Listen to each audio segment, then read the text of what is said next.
Ruhu səhnəyə dəvət edim. Onun da fikirlərini eşitmək bizim üçün xoş olardı. Hörmətli cənab başçı, hörmətli tədbir iştirakçıları, bugün biz Azərbaycan tarixinin parlaq səhifəsi və hər bir Azərbaycanlının qürur mənbəyi 8 noyabr Zəfər gününü qeyd edirik.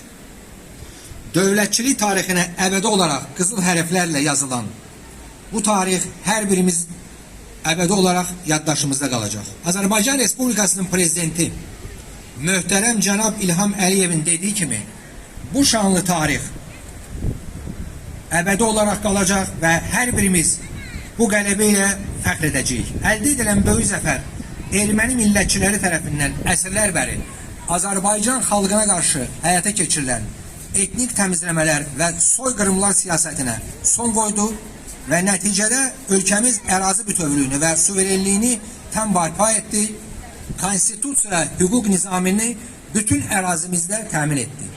Eyni zamanda biz nəinki beynəlxalq hüququ və ədaləti ilk növbədə milli qürurumuzu bərpa etdik. Ali Başkomandan cənab İlham Əliyevin hərbi siyasi strategiyasının parlaq şəkildə icrası nəticəsində dövlətimiz həm döyüş meydanında, həm diplomatik müstəvidə böyük uğur qazandı.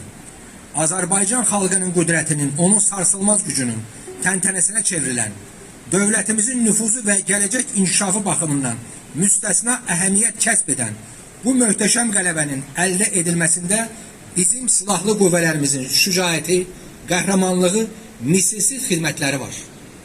Bugün hər bir Azərbaycanlı vətən uğrunda canlarını fəda etmiş şəhidlərimizin əziz ruhu qarşısında baş əyir, onları hörmət və ehtiramla yad edir.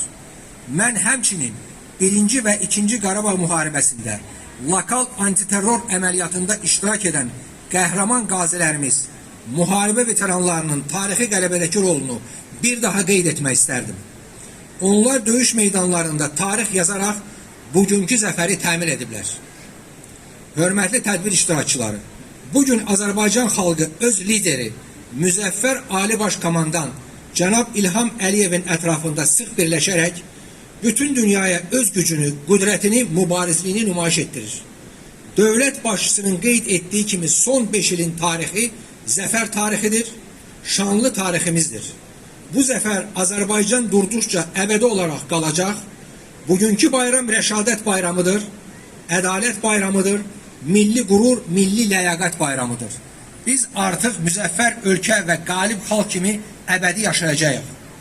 Mən bir daha sizləri Zəfər günü münasibətilə təbrik edirəm. Bayramınız mübarək olsun.